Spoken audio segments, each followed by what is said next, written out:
আমাদের খুলনা অঞ্চলে গায়ে হলুদ মানেই কিন্তু এই গুড়ের তৈরি পায়েস। এক এক অঞ্চলে আসলে এক এক ধরনের বললো, আমরা কিন্তু এটাকে সিন্নি বলি। তবে গায়ে হলুদ মানে যদি এই সিন্নি না হয়, আমাদের কাছে সম্পূর্ণ অসম্পূর্ণ থেকেই যায় অনুষ্ঠানটা। তো এই যে রান্না করলো আমার মামি, আর সবাইকে এখন পরিবেশন করা হচ্ছে। আর সিন্নি খাওয়ার পরেই আমাদের আসল অনুষ্ঠান। আর আমার মামির হাতের খাবার সে তো সবসময় অসাধারণ হবেই হবে। আর আপনারা তো কালার দেখে বুঝতেই পারছেন। আর এই যে আমরা লাইন দিয়ে বসে গেলাম এখন মামির হাতের খাবার খাবো বলে। আর মামির হাতের খাবার জন্য আমাদের কাছে একদম অমৃত। তো অবশেষে আমিও বসে গেলাম।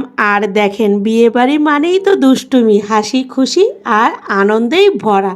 তো চারদিকে আমাদের কথা, গান বাজনা এ তো চলতেই আছে, সাথে তো খাওয়া দাওয়া। আর সাথে কিন্তু আমার মামাও মাঠে নেমে গেল।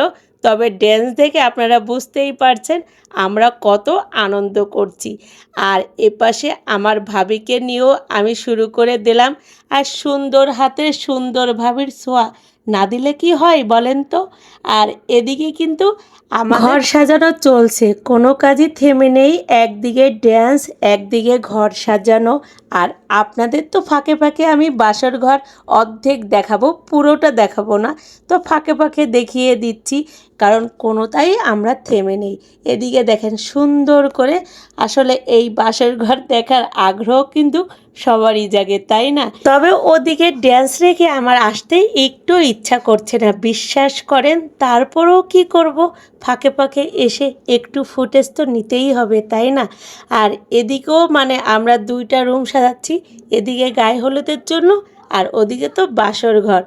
আর এপাশে আমি ফাঁকে আবার আপনাদের তত্ত্বটা দেখিয়ে দিলাম, কারণ এই তত্ত্বগুলো আসলে ভালো লাগে। কি বলেন? গায়ে হলুদের মেন আকর্ষণই কিন্তু এই তত্ত্বগুলো।